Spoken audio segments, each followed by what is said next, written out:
that the 6 oldest Siders children were once enrolled in school in Gallia County.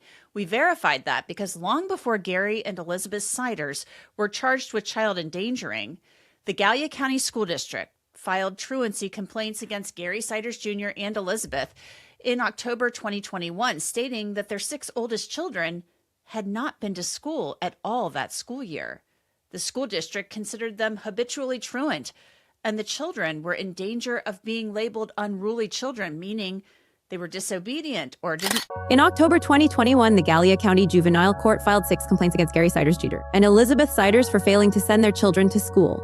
The court also filed truancy complaints against the 6 children themselves, aged 7 to 13 at the time. The children should have been attending Attaville Elementary School in the Gallia County Local School District. According to court documents, the children had been absent from school without legitimate excuse for the entire 2021-2022 academic year to present. Not one day, 6 children. But they didn't attend one day of school. Not one. But a year earlier, the children were enrolled in online school. An entire school year, and the courts could not find them. The family could not be located. The truancy cases were terminated in January 2022 because court records stated the family could not be served. Think of a file cabinet drawer. A single manila folder labeled Siders sat inside it for nearly 5 years. The folder contained 6 truancy complaints, a judge's signature, and a sheriff's return slip stamped, "Moved vacant." That drawer was never opened again. Not because it was locked, not because the records were lost, because no one went looking. Before we go deeper into what the documents actually show, make sure you're subscribed to Crime Files 911, because we don't just cover the story, we follow the evidence. On June 30, 2026, the Vinton County Sheriff's Office and the Ohio Bureau of Criminal Investigation executed a search warrant on a property in Hamden, Ohio, for an unrelated matter. They didn't know there would be children inside. What they found was 16 children, ranging in age from 18 months to 18 years. Confined to a single 12 by 12-foot room. Some could barely speak. 2 were airlifted to trauma centers. At least 1 had to be intubated. The Ohio Attorney General described them as looking like almost feral animals. The Vinton County Sheriff said, "Most of our livestock is kept in better conditions." The system that was supposed to find them, supposed to protect them, supposed to educate them. That system was handed a paper trail in 2021 and closed the file when the family simply could not be found. This is not a story about a family that vanished into thin air. This is a story about a family that used the law itself as a shield. In 2020, Elizabeth Siders enrolled 6. You might be asking yourself, now who exactly enrolled the kids in online school? Any guesses? Well, if you guessed Elizabeth Siders, you are right. Of course, Elizabeth enrolled the children in school. Moms typically take care of all of that stuff. Trust me, I am one. Elizabeth enrolled the children in online school on August 26, 2020. Of her children in the Gallia County Local School District's online school, the Southern Ohio Digital Academy, was 6. For that 2020-2021 school year, the 6 Siders children were enrolled in Gallia County's online school. Yes, you heard me right. They were enrolled in online school. I've confirmed the children were enrolled in the district's Whether they actually took part in classes, took tests, or received grades, we don't know. The district isn't releasing that information, but the enrollment itself created a record. It created the appearance of compliance. It bought time. By the 2021-2022 school year, the children never showed up, not to online school, not to anything. The school district considered them habitually truant. Under Ohio law, a student is habitually truant if they miss 30 consecutive hours, 42 hours in a month, or 72 hours for the school year. The Siders children had missed 72 hours, roughly 12 school days, and failed to make progress on an absence intervention plan. The school filed complaints. The court issued them. The Gallia County Sheriff's Office made one. 284 of the district's 2,100 students were actually homeschooled. That's different from online schooling. Documented attempt to serve the papers. 1. The return slip stated the residents had moved and the home was vacant. No other attempts were made. The family had simply moved from Gallia County to Vinton County, from one jurisdiction to another, from one set of records to none. They were hiding in plain sight. The paperwork already knew. The Ohio Attorney General later said the adults were pretty good at hiding these kids. The family also avoided creating medical or government records. They didn't register births consistently. They didn't take the children to doctors. They didn't enroll them in school. They simply existed off-grid in a rural home so secluded that no one noticed. 16 children living in a single room covered in filth. The house on Honeysuckle in Cheshire, Ohio. I've told you about the house before. A woman who works nearby told us the house was so trashed after the Siders moved out that the owner had to renovate the place. She said there was human and pet feces and urine in the house and trash. It was a mess. A neighbor across the street had told us that the kids mostly stayed in the house, but he had seen them playing outside. And at that time, he thought there were 9 children. So, how much schooling was actually taking place? Where the family lived before moving to Hamden was so trashed after the Siders moved out that the owner had to renovate the place. A woman who worked nearby said there was human and pet feces and urine in the house and trash. A neighbor across the street said the kids mostly stayed inside, but he had seen them playing outside. At that time, he thought there were 9 children. He was off by 7. How does a system designed to protect children? Okay, so to discuss this whole issue of online schooling and homeschooling, I want to bring in Philip Kuhn. He is the superintendent of the Gallia County local school district out there in Gallia County, Ohio. This is where the Siders children were enrolled in. The answer lies in a piece of legislation that passed in Ohio in 2023, House Bill 33. It went into effect on October 3rd, 2023. Before that, parents who wanted to homeschool their children had to submit a curriculum for reading, math, social studies, science, and other subjects. A licensed teacher had to sign off on the completion of that curriculum at the end of the year, or the child had to take a state assessment. There was accountability, there was a paper trail, there was a way to know if education was actually happening. House Bill 33 changed all of that. I think in today's world, it's a good option to have, especially I think given the ease of just going to homeschooling per se. So families can decide, just to go to homeschooling and have no connection to a school district. And I think that for some of those families that are considering that, the online schooling might be at least some way that we can kind of bridge that gap and stay connected with families. Online schooling, I think all educators would say, is not the best way to educate kids. We want, our teachers do the best they can with that format. However, being in person with an educator throughout the day, we would always think that that's the best way to receive instruction. Philip, what are the requirements for online school? I mean, you just log on? Do you chat with a teacher on there? I mean, what happens? Yeah, our online school has 30 hours of required instruction. So we do have an online platform with the various subjects that students will work through modules, and it's more for our middle school and high school students. And so they log on during the week and work through those modules. And we do have teachers available for Google Meets to talk and discuss the instruction. And then certainly if a student has an IEP and we need to meet those needs for an IEP, there are already meetings set up so that they can meet with the teacher and talk through, the interventions that are necessary to help that child to get on grade level. So it's very similar to a regular, the requirements are similar to a regular school day.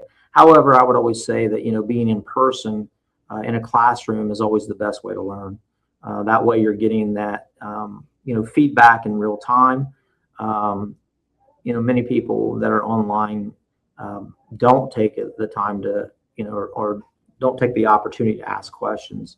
And so if when you're in a classroom, you're learning to work in teams, work in groups, and certainly you're getting more feedback from our instructors. So I would always say that, being in the classroom and in our buildings is the best way to receive instruction. I would say that also that, we learned a lot through COVID. Online learning is not the best platform. However, some families, the state no longer requires parents to provide annual student assessment. It removed instructor education requirements. It removed requirements for a minimum number of hours of instruction or for parents to maintain records. Now, parents can simply submit a form saying they're choosing to homeschool, and there is no accountability past that, as one superintendent put it. Let's talk now about this whole issue of homeschooling. Homeschooling, you hear about people who do it and they say, "Oh my God, it's amazing! You give the kids more attention, more individualized, a more individualized, personalized experience." However, you're not getting the structure of a classroom. You're not getting the socialization. I'm sure there are some families that do homeschooling really well. I know I go to church with several families that choose to homeschool and do that for religious reasons and have great kids and bright kids. I think it just depends on the family and whether their family structure can provide the right atmosphere for that. I think, like you said, the structure of being in school is, having to be at a certain place at a certain time, having to get up in the morning like we would do as adults to arrive at work. That's always beneficial. So it's the structure, I think, of being in person that is beneficial. And then I would say, generally speaking, there are many people who struggle with providing the instruction for homeschooling. And I think that we see that whenever we have kids that maybe have been homeschooled for a while and then come back to school, because when we do standardized testing, many times they're well below grade level. And so I think the consistency of the instruction of being in person is beneficial. The structure of being in person is beneficial. And then that checks and balances too, I think, of just being cared for and having basic healthcare needs or, meals being met. When you come to school, you're going to be provided with lunch. And we have, caring adults here that are going to be watching out and trying to support you as a whole child, whether it be medical needs or what have you. So I think that there are some real concerns with homeschooling, especially in Ohio, since it's changed. It's like the wild, wild west. You can basically decide your child has graduated and issue them a diploma from the Smith Family School of Homeschooling. No one can verify what has been accomplished. No one can verify if anything has been accomplished at all. The system didn't just fail these children. The system was redesigned to fail them. The moral refrain of this case, the phrase that must be repeated until it is understood, is this: the paperwork already knew. The paperwork already knew about the truancy. The paperwork already knew the children existed. The paperwork already knew something was wrong. And when the truancy complaints were filed in October 2021, the court couldn't serve them because the family had vanished. But they hadn't vanished. They had simply moved. From Gallia County to Vinton County, from one school district to another, from one set of mandatory reporters to none. The family had 10 children by the time the complaints were filed. 6 of them were supposed to be in school. None of them were, and the system, bound by jurisdictional lines and bureaucratic inertia, simply closed the file. The paperwork already knew. 4 adults were arrested: Elizabeth Siders, 33, her husband Gary Siders Jr., 36, his father Gary Siders, 73, and his mother Christina Siders, 66. Each was charged with 16 counts of second-degree felony child endangerment. Each has pleaded not guilty. Gary Siders Stern was released on a recognizance bond after a medical episode because the county couldn't afford his care. He now wears a GPS tracker. Gary Siders Jr. was granted a gag order, barring anyone involved in the case from commenting publicly. Christina Siders' attorney has requested a gag order as well. Elizabeth Siders has filed a motion requesting a mental health evaluation to determine whether she is competent to stand trial. And if she is found competent, whether she can pursue a plea of not guilty by reason of insanity. Her attorney argues significant mental health issues could affect both her ability to stand trial and her ability to understand the wrongfulness of her conduct.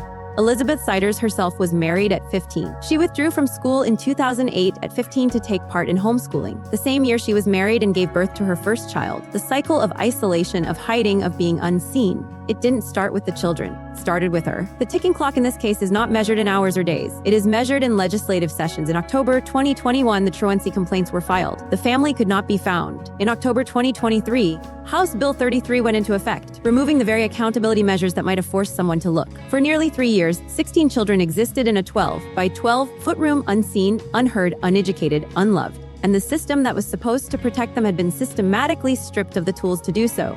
How many more children are out there right now, in homes just like this one, hidden behind a piece of paper that says homeschooled and nothing more? The Ohio Department of Children and Youth is now reviewing Child Welfare Agency records for reports involving the Siders family. Ohio approved $1 million in emergency foster care funding. Legislators are demanding answers. Kids or not, I'm hoping that for the kids' sake, whether, in homeschooling, I agree with you, can be done right.